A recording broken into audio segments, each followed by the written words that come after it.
أعوذ بالله من الشيطان الرجيم.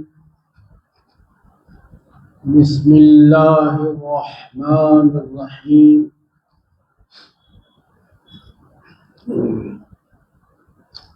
يا أيها الذين آمنوا اتقوا الله حق تقاته ولا تموتن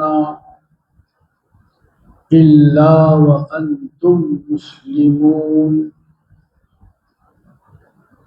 يا أيها الذين آمنوا أطيعوا الله وأطيعوا الرسول وأولي الأمر منكم. وقال سبحانه وتعالى جل جلاله عم نواله وعز اسمه: إن الله وملائكته يصلون على النبي يا أيها الذين آمنوا صلوا عليه وسلموا تسليما. اللهم صل على سيدنا وشفيعنا ووسيلتنا إلى خالقنا وشفيعنا إلى ربنا يوم القيامة أبي القاسم محمد رسول الله صلى الله عليه وعلى آله وأصحابه أجمعين. والحمد لله رب العالمین. زندگی میں بہت سے آدمیوں سے آپ کی ملاقات ہوتی ہے.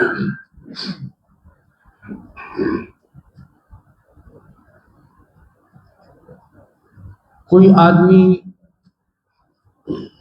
آفیسر ہوتا ہے تو کوئی ملنے والا نوکر ہوتا ہے.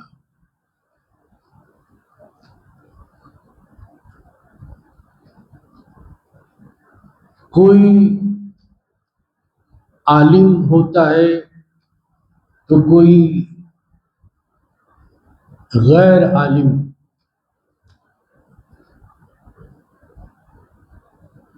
کوئی دانشور پڑھا لکھا ہوتا ہے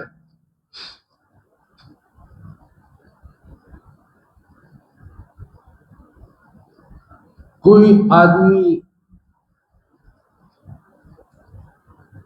پڑھا لکھا نہیں ہوتا.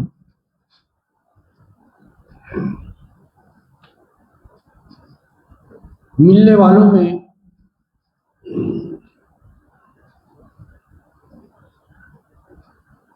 ہر آدمی کا بڑا ہونا ضروری نہیں. کبھی چھوٹے آدمی سے ملاقات ہوتی ہے تو کبھی بڑے آدمی سے ملاقات ہوتی ہے. اب بڑے آدمی کا جو تصور ہے وہ کسی کے پاس یہ ہے کہ بہت بڑا مالدار ہو، دھنی اور غنی. بڑے آدمی کا یہ تصور بھی ہے کہ اس کا محل نما مکان. بڑے آدمی کا تصور یہ بھی ہو سکتا ہے کہ وہ بہت بڑے عہدے پر فائز ہے، بڑی کرسی پر بیٹھا ہوا ہے.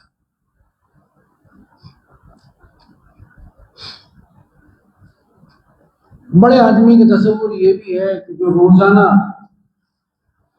ایک نیا لباس پہنتا ہے. اب وہ لباس ہزاروں کا بھی ہو سکتا ہے، لاکھوں کا بھی ہو سکتا ہے.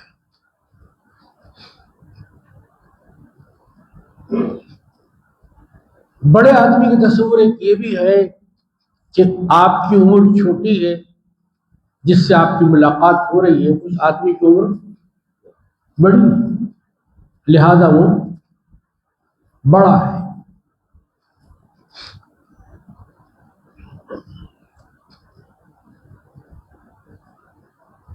تو یہ سارے پیمانے بڑائی کے جو ہماری زندگیوں میں آتے ہیں، جن سے ہمیں سابقہ پڑتا ہے، ہم ان لوگوں کے روبرو ہوتے ہیں، آمنے سامنے ہوتے ہیں، یہ بڑائی کا معیار بندوں کا بنایا ہوا ہے۔ اصل بڑائی کا معیار تو وہ ہے جو اللہ اور رسول نے قائم کیا۔ ہم جسے بڑا کہتے ہیں یا ہم جسے بڑا سمجھتے ہیں، ضروری نہیں کہ وہ اللہ کے پاس بڑا ہو، رسول اللہ کے پاس بھی بڑا ہو۔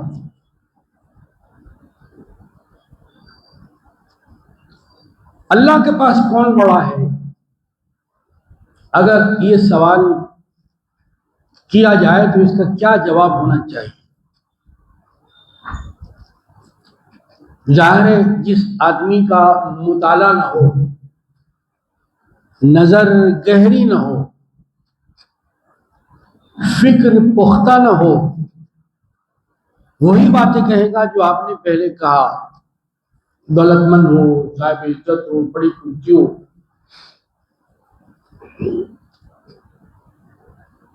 لیکن اللہ کے پاس جو آدمی عزت دار اور بڑا اور قابل تکریم، قابل تعظیم، قابل احترام ہے، وہ یہ ہے ان اکرمکم عند اللہ اتقاکم۔ اے لوگوں، ہمارے پاس جو آدمی بڑا ہے، اللہ کے پاس جو بڑا ہے وہ اتھینٹک ہے، باقی دوسرے اتھینٹک نہیں۔ اللہ تعالیٰ کے پاس جو بڑا ہوگا وہ مستقل بڑا ہوگا، پرماننٹ، آرڈنری یا ٹیمپرری نہیں ہوگا۔ ان اکرمکم عند اللہ اتقاکم۔ مومنوں، تم میں اللہ کے پاس وہ آدمی بڑا ہے جس کا کردار سب سے بڑا ہے۔ مطلب یہ ہوا کہ آدمی کے قد بڑا ہونے سے آدمی بڑا نہیں ہو جاتا، بہترین ریسنگ کرنے سے آدمی بڑا نہیں ہو جاتا، 25-50 لاکھ کی کار میں بیٹھنے سے آدمی بڑا نہیں ہو جاتا، 5-10 مالہ بلڈنگ میں رہنے سے آدمی بڑا نہیں ہو جاتا۔ جو آدمی بڑا ہوگا وہی ہوگا جس کا کردار بھی بڑا ہے، جس کی نظر بھی بڑی ہے، جس کی فکر بھی بڑی ہے، جس کی دنیا بھی اچھی ہے، جس کا دین بھی اچھا ہے، لوگوں کے ساتھ جس کا معاملہ صاف صاف ہے، صاف ستھرا ہے، جھوٹ نہیں، لپوٹ نہیں، دغا نہیں، فریب نہیں۔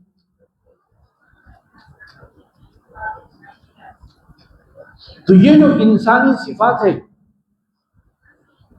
اسی کو اسلام پروموٹ کرتا ہے، آگے بڑھاتا ہے، تقویت دیتا ہے، اجاگر کرتا ہے انسان کے اندر۔ انسان کے اندر ہی وہ خوبیاں ہیں۔ یہ پلاسٹک کے ڈبے یا سونے کے ڈھیر یا چاندی کے خزانے یا لوہے کے آلات انسان کو بڑا نہیں بناتے، بلکہ انسان کا کردار انسان کو بڑا بناتا ہے۔ اسی انسان کی تعمیر قرآن شریف کرتا ہے۔ قرآن شریف اس لیے نازل ہوا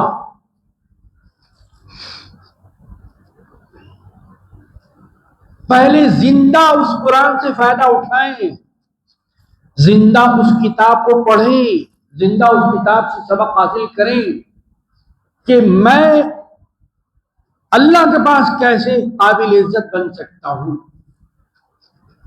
اللہ کی نظروں میں میرا مقام اعلیٰ کیسے ہوگا، اللہ تعالیٰ مجھ سے راضی کیسے ہوگا، وہ کیا کام ہے کہ جن کے کرنے سے اللہ تعالیٰ راضی ہو جائیں گے۔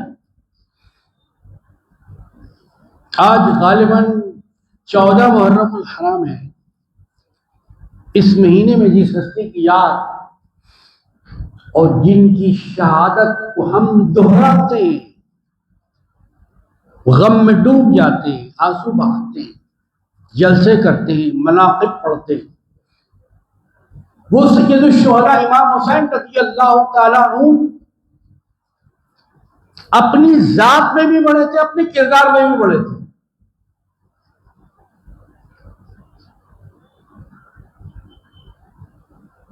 تعلیم بچہ اسکول میں حاصل کرتا ہے، تعلیم حاصل کرنے کی جگہ اسکول ہے، تربیت حاصل کرنے کی جگہ گھر ہے، استاد پڑھاتا ہے اور ماں باپ تربیت دیتے ہیں۔ یقیناً تعلیم کا بھی بڑا کردار ہے انسان کو بنانے میں، لیکن اس سے زیادہ تربیت کا کردار، کردار کیسے ہونا چاہیے، اخلاق کیسے ہونا چاہیے، اسی بات کو اس کی معراج تک پہنچانے کے لیے، بلندیوں پر لے جانے کے لیے اللہ تعالیٰ نے سرکار دو عالم صلی اللہ علیہ وسلم کو روانہ فرمایا، بھیجا۔ جیسا خود حضور علیہ السلام نے ارشاد فرمایا، بعثت، اے لوگوں میں بھیجا گیا ہوں، مجھے اللہ تعالیٰ نے بھیجا ہے، میں کسی اور کے پاس سے نہیں آیا ہوں، مجھے کسی بادشاہ نے نہیں بھیجا، شہنشاہ نے نہیں بھیجا، بلکہ ساری کائنات کے شہنشاہ نے مجھے بھیجا ہے۔ بعثت لِأُتَمِّمَ مَكَارِمَ الْأَخْلَاقِ، اس لیے بھیجا گیا ہوں کہ حضرت آدم علیہ السلام نے بھی تعلیم دی تھی اخلاق کی، داؤد علیہ السلام کی کتاب میں بھی اخلاق تھے، موسیٰ علیہ السلام توریت میں بھی اخلاق تھے، انجیل میں بھی اخلاق تھے، صحیفہ ابراہیم علیہ السلام میں بھی اخلاق تھے، لیکن وہ سبق اللہ تعالیٰ نے میرے ذریعے سے پورا فرما دیا کہ اب میرے بعد کوئی کردار بتانے والا، اخلاق سکھانے والا نہیں آئے گا، نہیں آئے گا، نہیں آئے گا۔ تو اس طریقے سے سرکار دو عالم صلی اللہ علیہ وسلم خاتم النبیین، یعنی نبیوں کی بالکل آخری کڑی، خاتم النبیین میں ہے آپ، اور خاتم الاخلاق میں ہے کہ سارے اخلاق اللہ تعالیٰ نے آپ پر ختم کر دی۔ ایسا معلم اخلاق اب دنیا کو پھر نصیب نہیں ہوگا، آئیں گے بڑے بڑے آئیں گے، لیکن وہ سب سرکار کے سامنے چھوٹے ہوں گے۔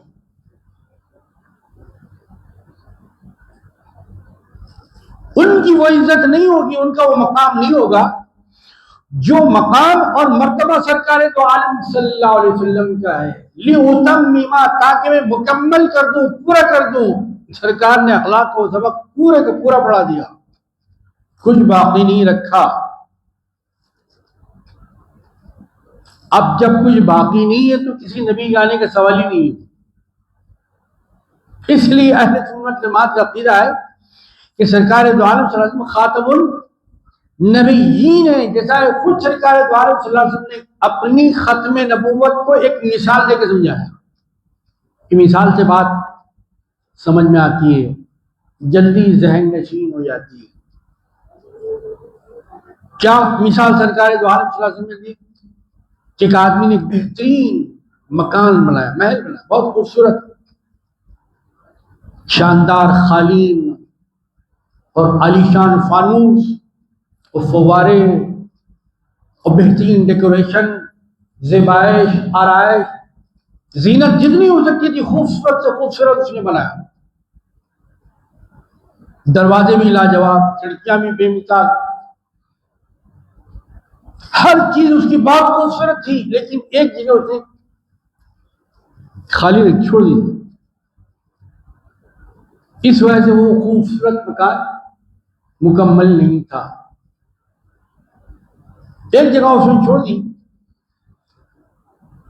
تو اللہ تعالیٰ نے ایسے سارے نبیوں کو بھیجا، گویا اس کی مثال سرکار دو عالم صلی اللہ علیہ وسلم نے ایک محل کے ذریعے دی، ایک جگہ جو خالی چھوڑ دی، کہا وہ جگہ جو خالی تھی میں نے آ کے اس کو مکمل کر دی، تو وہ کون ہے؟ وہ میں ہوں۔ اب وہ محل مکمل ہو گیا، نہ اب کسی مسیلمہ کذاب کی ضرورت ہے، نہ مسیلمہ پنجاب کی ضرورت ہے، کہ سرکار نے وہ کام مکمل کر دیا۔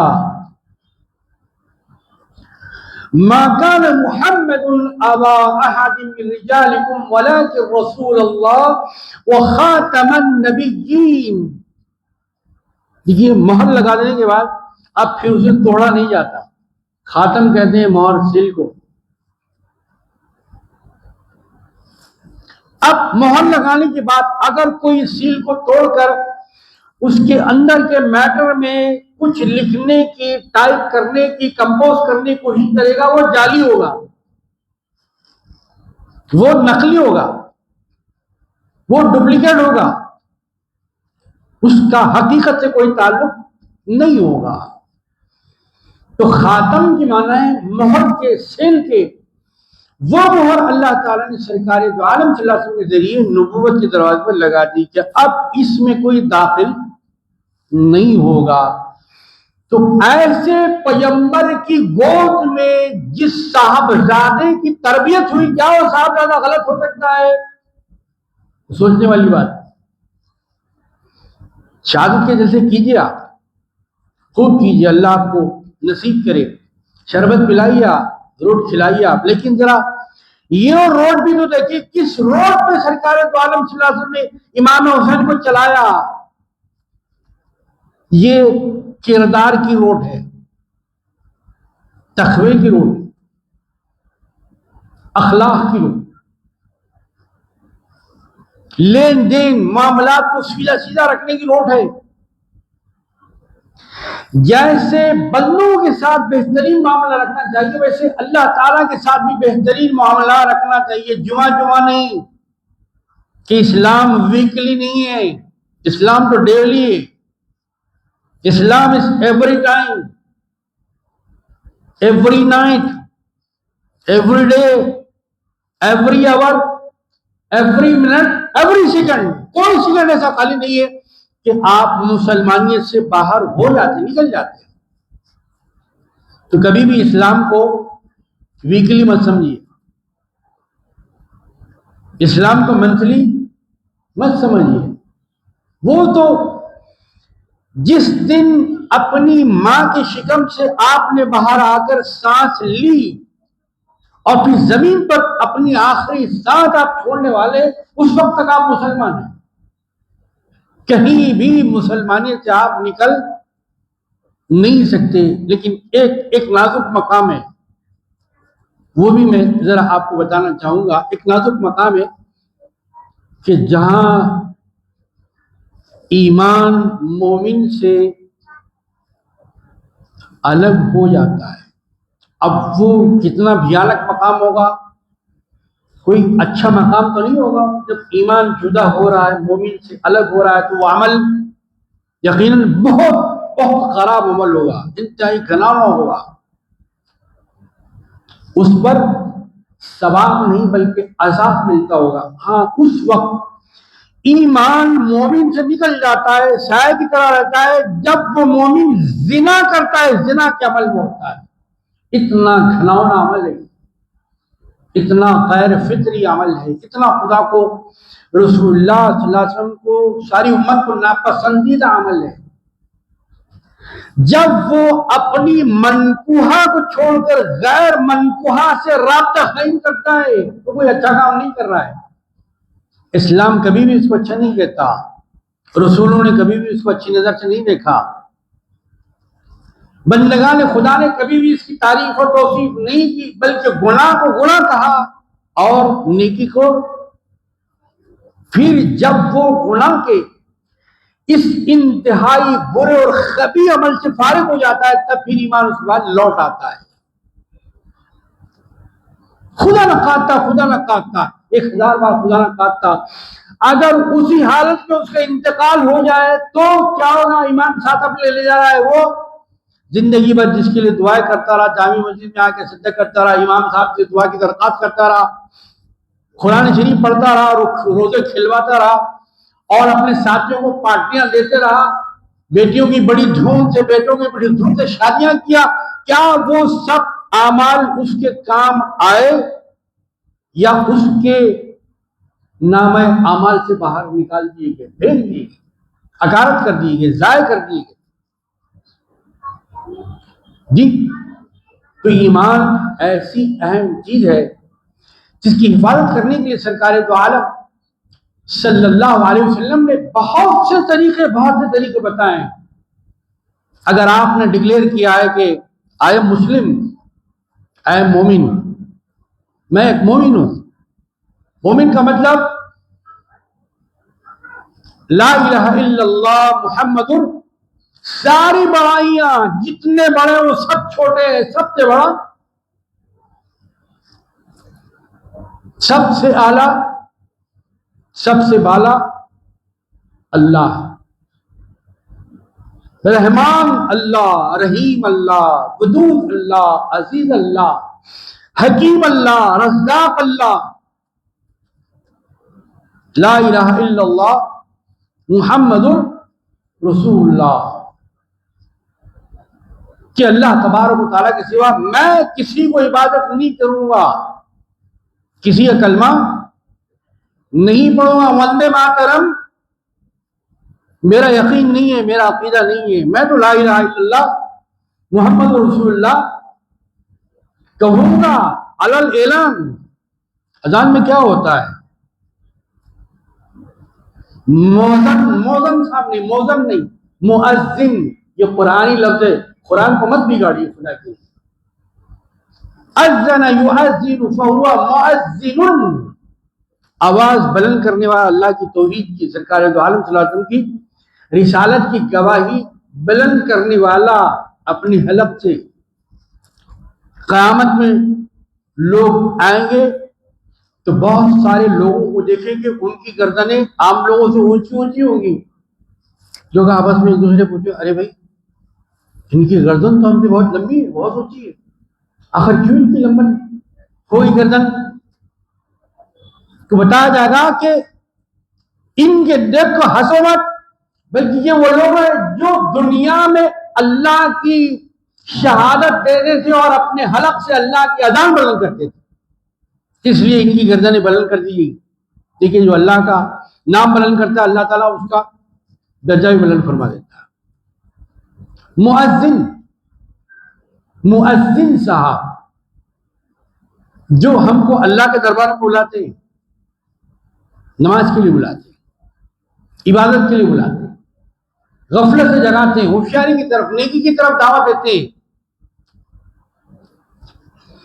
تو جب وہ اذان دینے والے کا مرتبہ یہ ہے تو جس نے شہیدوں کی امامت کا مرتبہ حاصل کیا وہ آدمی کیسے غلط ہو سکتا ہے؟ جب سرکار کی امت کا مؤذن غلط نہیں ہو سکتا تو شہیدوں کے امام، شہداء کربلا کے امام وہ کیسے غلط ہو سکتے ہیں؟ ذرا اس پہ غور کیجئے، ٹھنڈے دل سے غور کیجئے. غلط کہنے والی زبانیں یقیناً ان کے لیے جہنم کی آگ تیار ہے، فرشتوں کی کھینچیاں تیار، فرشتوں کے کوڑ تیار ہے کہ جن کی تربیت اور تعلیم سرکار دو عالم صلی اللہ علیہ وسلم نے فرمائی. سرکار کی سنت پہ چلنے والے غوث اعظم غلط نہیں ہو سکتے، امام اعظم غلط نہیں ہو سکتے، تو شہید اعظم کیسے غلط ہو سکتے ہیں بھائی؟ سوچیے بات. تو یہ بڑائی کیسے آئی؟ کردار سے آئی. کیسا بڑا کردار تھا کہ سرکار دو عالم صلی اللہ علیہ وسلم نے اپنی گودوں میں پالا تھا امام حسین، امام حسن رضی اللہ تعالی عنہما کو، اور پھر بعد میں کس نے پالا؟ انہوں نے پالا جن کے بارے میں سرکار نے ارشاد فرمایا انا مدینۃ العلم وعلی بابھا، میں علم کا شہر ہوں اور علی اس شہر کا دروازہ ہے۔ سیدنا علی منتظر رضی اللہ عنہ امام حسن امام حسین کو تربیت دی ہے، تو کیا تربیت علوی میں بڑھنے پرورش پڑھنے والا بچہ کوئی غلط ہو سکتا ہے؟ اس کا کام غلط ہو سکتا ہے، اس کا قدم غلط ہو سکتا ہے، اس کا قلم غلط ہو سکتا ہے؟ غور کیجیے، صاحب ایمان، محب اہل بیت، محب صحابہ یہی جواب دے گا کہ نہیں ہو سکتا، نہیں ہو سکتا، نہیں ہو سکتا۔ اگر پیرا ہو سکتا ہے تو پھر وہ ایمان والا نہیں ہو سکتا۔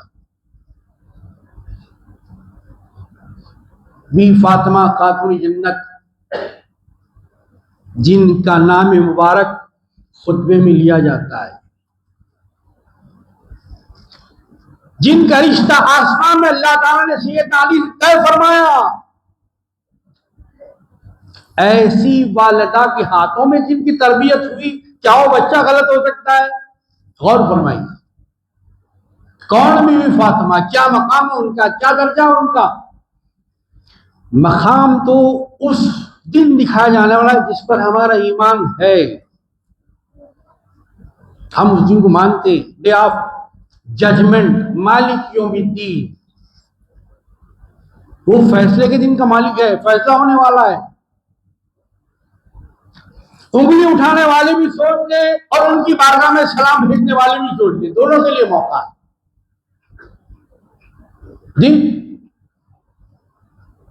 کیسی والدہ معظمہ مکرمہ شفیقہ عتیقہ کہ گود میں مولانا حسین رضی اللہ عنہ کی پرورش ہوئی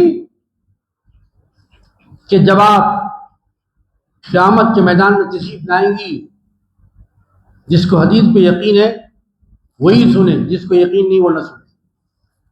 قیامت کے میدان میں سبھی آئیں گے نا، مرد بھی آئیں گے، عورتیں بھی آئیں گے، پیغمبر بھی آئیں گے، پیر بھی آئیں گے، ولی اللہ بھی آئیں گے، موسیٰ علیہ السلام بھی آئیں گے، عیسیٰ علیہ السلام بھی آئیں گے، داؤد کلیم اللہ بھی آئیں گے، سرکار دو عالم صلی اللہ علیہ وسلم بھی تشریف لائیں گے۔ انہی میں بی بی آسیہ بھی ہوں گی، بی بی ہاجرہ بھی ہوں گی، بی بی مریم بھی ہوں گی، اور انہی میں بی بی فاطمہ رضی اللہ تعالیٰ عنہ بھی تشریف لائیں گے، قیامت میں آئیں گی۔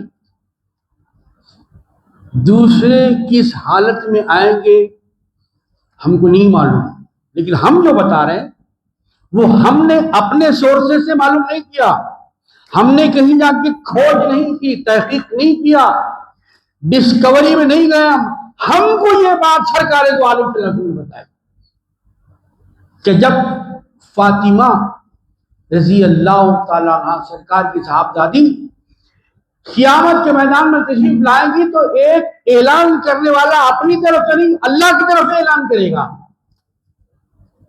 اپنی طرف سے نہیں کرے گا، اس کو اختیار نہیں ہوگا، اللہ کا حکم ہوگا۔ اللہ پاک حکم دیں گے کہ فرشتے ندا کرو کہ اے قیامت کے لوگوں، اب کتنے لوگ ہوں گے کوئی گنتی ہے نہیں ہے، لاکھوں کروڑوں اربوں خربوں، ان سب سے وہ خطاب کرے گا، وہ خطاب سب کو سنائی دے گا، سنائی نہیں دے گا تو خطاب کرنے کی وجہ ہی نہیں ہے نا، کوئی سبب ہی نہیں ہے۔ وہ خطاب ہوگا سب سے، کیا ہوگا خطاب؟ اے قیامت کے لوگوں، اپنے سروں کو نیچے جھکا لو، اس لیے کہ فاطمہ بنت محمد الرسول اللہ 70,000 حوروں کے ساتھ پل سرا سے گزر رہی ہیں۔ اللہ اکبر، یہ ہے بی فاطمہ خاتون جنت رضی اللہ تعالیٰ عنہ۔ بعض لوگ سناتے حدیث کے حوالے سے، ہم بھی یقین رکھتے ہیں اس پر، ہمارا بھی یقین، حدیث کے لفظ پر ہمارا یقین ہے، اور اگر یقین نہیں ہے تو پھر ہمارا ایمان یقین سے خالی ہے۔ یقین بنیاد ہے۔ سرکار دو عالم صلی اللہ علیہ وسلم نے اپنی چہیتی صاحبزادی سے یہ ارشاد فرمایا تھا کہ اعملی اعملی یا فاطمہ، فاطمہ عمل کرو، میں تمہارے کام نہیں آؤں گا۔ وہ فرمان سرکار دو عالم صلی اللہ علیہ وسلم کا اتنا سنا اتنا سنا اتنا اس پر عمل کیا کہ وہ مقام آپ کو مل رہا ہے وہاں پر کہ جب آپ آ رہی ہیں میدان قیامت میں پل صراط سے گزر رہی ہیں تو اعلان کرنے والا اعلان کر رہا ہے کہ پل صراط سے 70,000 حوروں کے ساتھ گزر رہی ہے صحابزادی، تو سرکار کا عالم کیا ہوگا؟ اللہ اکبر! ایسی پاک باز زائمہ طاہرہ سیدہ طیبہ عتیقہ والدہ ماجدہ کی گود میں جن بچوں نے پرورش پائی، کیا ان کو غلط ہو سکتے ہیں؟ کیا ان کا قول غلط ہو سکتا ہے؟ کیا ان کا عمل غلط ہو سکتا ہے؟ نہیں ہو سکتا۔ ہم غلط ہو سکتے ہیں، ہماری تقریر غلط ہو سکتی ہے، ہمارا نتیجہ غلط ہو سکتا ہے، ہمارا سوچنا غلط ہو سکتا ہے، ہماری فکر غلط ہو سکتی ہے، ہماری گفتگو غلط ہو سکتی ہے، لیکن وہ کبھی غلط نہیں ہو سکتی۔ اللہ تعالیٰ نے فرمایا قرآن مجید کے اندر، اب کہاں ہے یہ آپ کی جستجو پہ؟ کون سے پارے میں ہے بھائی؟ کون سی صورت میں؟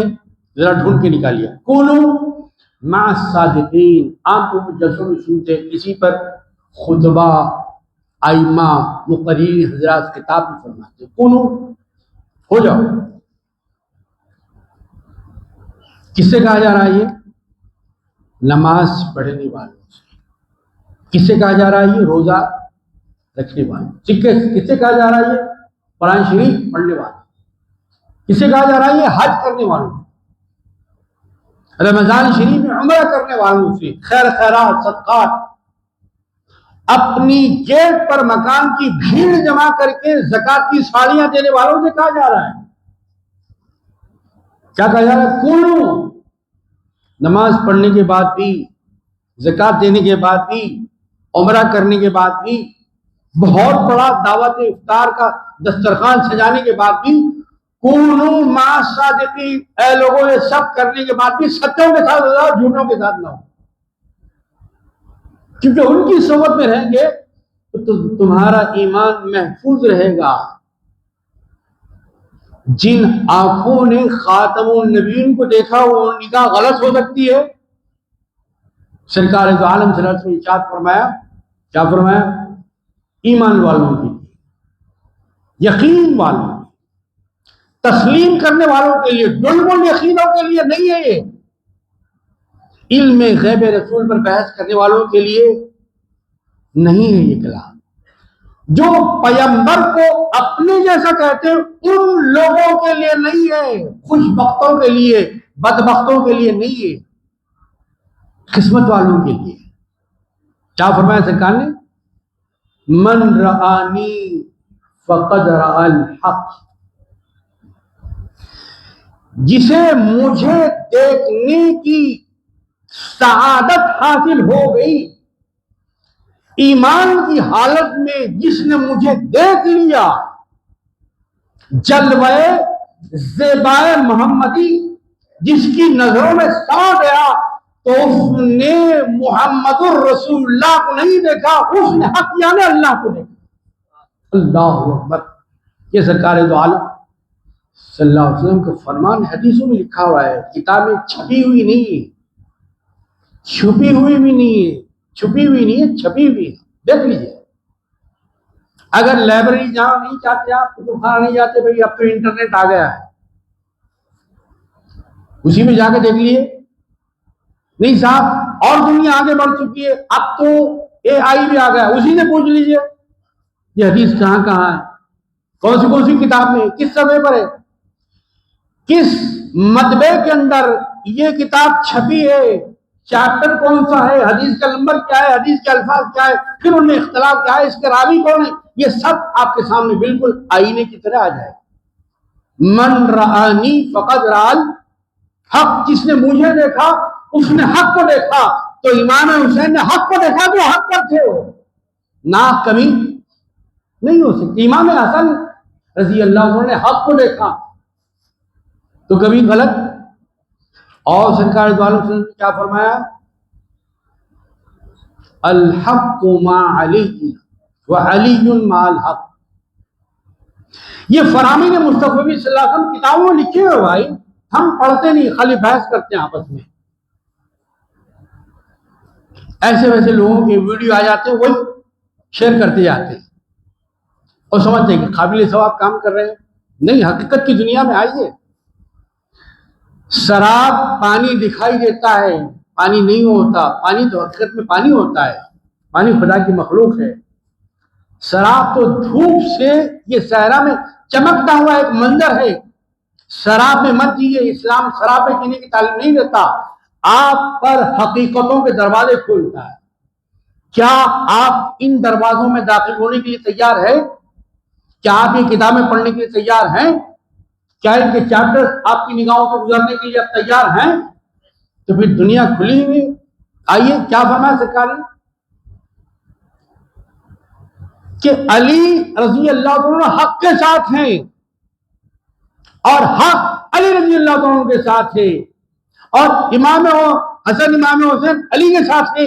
اس کا مطلب کہ حق کے ساتھ امام حسن بھی ہے، امام حسین بھی ہے. اللہ، کتنی واضح بات، کتنی کھلی بات، کتنی کلیئر بات. اس سے بڑھ کر کلین چٹ تو اور کوئی بھی دنیا میں دینے والی شخصیت پیدا نہیں ہوئی. ہمیں کسی کا کلین چٹ نہیں چاہیے. جس کے بارے میں کلین چٹ اللہ نے دے دی، اب کسی کلین چٹ کی ہم محتاج نہیں ہیں، کسی مقرر کے محتاج نہیں ہیں، کسی محقق کے محتاج نہیں ہیں. چاہے دنیا میں کہیں بھی رہتا ہو، اس کی شہرت ہو، لاکھوں کروڑوں اس کے فالوورز ہوں، ایک دوسرے کو مبارکباد دیتا ہو، میرے 1 لاکھ فالوور تو ہے، یہ دیکھا جا رہا ہے. ارے بھائی، فالو کرنے کا شوق اگر ہے تو فالو کرو سنت کو. اصل فالو تو یہ کرنا ہے، آپ کے فالوور بننا ہے. یوٹیوبر کو فالوور بن کے آپ خوش ہو جا رہے ہیں، انہیں ادھر خوش ہو رہا، آپ ادھر خوش ہو رہے ہیں. اصل خوشی یہ نہیں ہے. اصل خوشی تو سرکار کو فالو کرنا ہے، سرکار کی سنتوں کو فالو کرنا ہے، صحابہ کرام کو فالو کرنا ہے، خلفائے راشدین کو فالو کرنا ہے، ائمہ مجتہدین کو فالو کرنا ہے، امام بخاری کو فالو کرنا ہے، امام مسلم کو فالو کرنا ہے. ایزان محترم، تو سیدنا امام حسین رضی اللہ عنہ کس کو فالو کیا؟ سرکار دو عالم صلی اللہ علیہ وسلم کو فالو کیا. کہ غصہ تو آج کل ہمارے پاس ایسا ہو گیا ہے، بس ناک پہ رکھتے صاحب، سوائے چاقو تلوار چلنی کلاڑی کوئی بھی نہیں آ رہا. اور اتنا ہی اسلام میں غصے سے منع کیا گیا. آپ مومن ہیں، آپ رحم دل ہیں، آپ رحمان رحیم پڑھنے والے. قرآن کو آپ بسم اللہ الرحمن سے شروع کرتے ہیں اور چھٹتے اپنے بھائی کو گالی دے دیتے ہیں، وہ غصے میں آ جاتے ہیں، آستین چڑھا لیتے ہیں، لڑنے کے لیے چلے جاتے ہیں. کیا بسم اللہ الرحمن الرحیم پڑھنے والے کا کردار یہی ہوتا ہے؟ رحم کے خلاف گفتگو کرتا ہے، رحم کے خلاف اس کا عمل ہوتا ہے. ایزان محترم، بتایا گیا بہت سے حرام بتایا گیا. آپ کو معلوم ہے فہرست دلانے کی ضرورت ہے، اسی میں قصہ بھی ہے. شراب حرام، سیندی حرام، گانجا حرام، گٹکا حرام، اور بھی جتنے نشہ آور چیزیں ہیں، ڈرگس ٹوٹلی حرام ہے. اسی میں غصہ بھی حرام ہے. لیکن شراب پینا حرام ہے، ڈرگس پینا حرام ہے، گانجا پینا حرام ہے. سارے حرام ہے، لیکن غصہ ایسا حرام ہے اس کو پینا جائز ہے. سارے حرام ناجائز، لیکن غصہ ایسا حرام ہے جس کو پی لینا جائز ہے. جتنا چاہے پیجیے، جتنا غصے کو پیے گا اتنا ہی بڑا پہلوان بنے گا. حضرت عمر رضی اللہ عنہ کتنے غصے والے تھے، کلمہ پڑھتے ہی سارا غصہ پی لیا. بڑے بڑے پہلوان تھر تھر کانپتے تھے، سامنے نہیں آتے تھے. جب آپ نے مکۃ المکرمہ سے مدینہ المنورہ ہجرت فرمائی تو جا کے مکہ شریف کے بیچ میں ٹھہر گئے. آپ نے الگ اعلان کہا، ہے کوئی ایسا آدمی جس کے اندر اتنی طاقت ہو کہ عمر کا راستہ روکے تو آئے اور روکے، میں ہجرت کر رہا ہوں، میں مدینے جا رہا ہوں. سب کے بعد آواز پہنچی. غصہ تھا لیکن اسلام کے خلاف جو باتیں تھی اس کے لیے غصہ تھا، اپنے بھائیوں کے لیے غصہ نہیں تھا.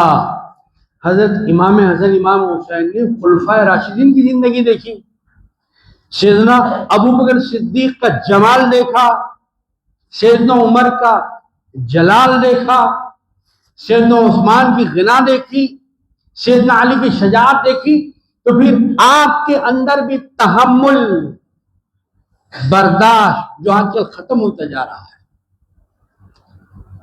غصہ بڑھتا جا رہا ہے۔ بچے کو دیکھیے، ایسا تن کے آتا ہے کہ رستم کا پوترا ہو۔ جی گھر میں دعوت ہو رہی تھی، گرم گرم پیالہ آش کا، امبی کا، سالن کا، شوربے کا، کسی کا بھی ہو سکتا ہے، وہ ڈائریکٹ گرا سیدنا امام حسین رضی اللہ تعالیٰ پر۔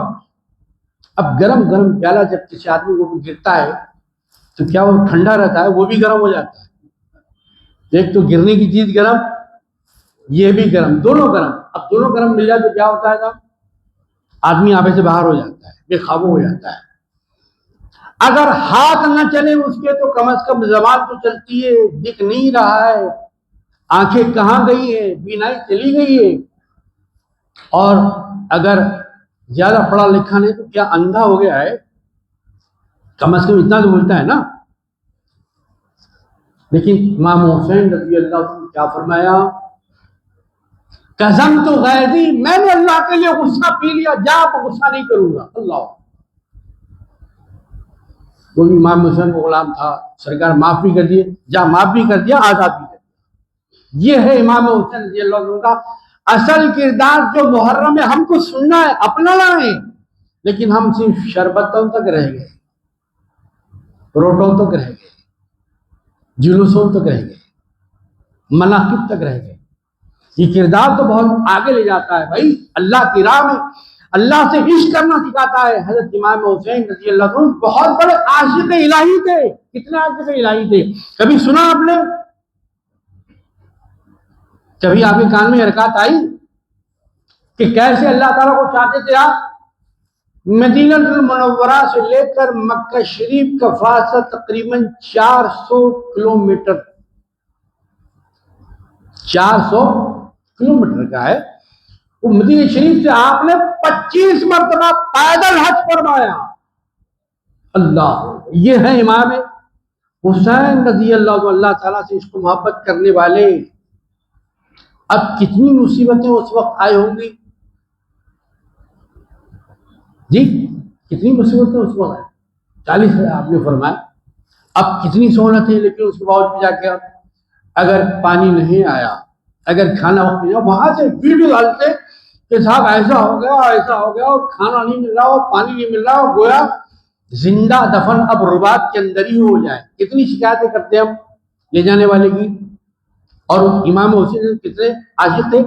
ارے حج نام ہی اس کا ہے، اللہ کے نام میں مصیبت اٹھایا۔ جب تک کوئی مصیبت نہیں اٹھائیں گے، پورا آپ کا حج ایک دم آرام دہ ہو، ڈیلکس ہو، ڈیلکس حج کرنا چاہتے ہیں۔ امام حسن نے کون سا حج کیا تھا؟ وہ حج کیجیے، کیونکہ امام حسین کے چاہنے والے، ان کا نام لینے والے، ان کے عاشق ہیں آپ، ان کا جلسہ کرنے والے، ان کے نام میں فاتحہ پڑھنے والے، تو ان کا کردار بھی آپ کی زندگی میں آنا چاہیے۔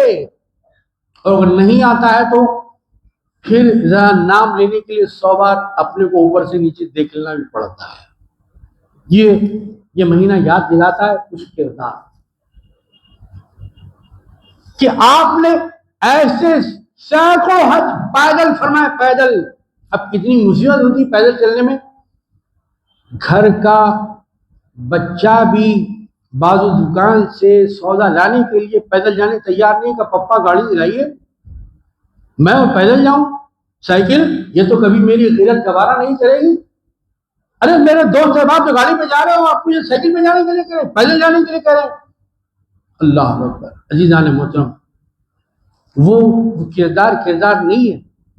اسی کردار سے آدمی بڑھتا ہے، اسی کردار سے اہل بیت اطہار رضوان اللہ تعالیٰ علیہم نے اپنی راتوں کو منور کیا تھا، اپنے دن کو روشن بنایا تھا، مصلوں سے سجایا تھا، سجدوں سے بارونق بنایا تھا، کہ وہ جس سجدے کی تربیت بیوی فاطمہ نے دی تھی، جس سجدے کی تربیت سیدنا علی نے دی تھی، جس سجدے کی تربیت سیدنا محمد رسول اللہ صلی اللہ علیہ وسلم نے دی تھی، وہی سجدہ آپ نے کربلا میں ادا فرمایا کہ سر تو سجدے میں جھکا رہے، چاہے قاتل کی تلوار چلتی رہے، لیکن سبحان ربی الاعلیٰ رکنے نہ پائے، اللہ کی تسبیح رکنے نہ پائے، چاہے ظالم کچھ کرتا رہے۔ لیکن ساجد کا کام سجدہ کرنا ہے، طالب کا کام مطلوب تک پہنچنا ہے، قاصد کا کام مقصود تک پہنچنا ہے، شاہد کا کام اپنے عاشق کا جلوہ دیکھنا ہے۔ یہ کردار امام حسین رضی اللہ عنہ تھا، اس لیے آپ امام کہلائے، بڑے کہلائے، شہید کربلا کہلائے۔ اللہ تبارک و تعالیٰ اسی کردار کو اپنی زندگیوں میں اجاگر کرنے کی توفیق رفیق ہم سب کو عطا فرمائے۔ وما علینا الا البلاغ وآخر دعوانا الحمد للہ رب العالمین۔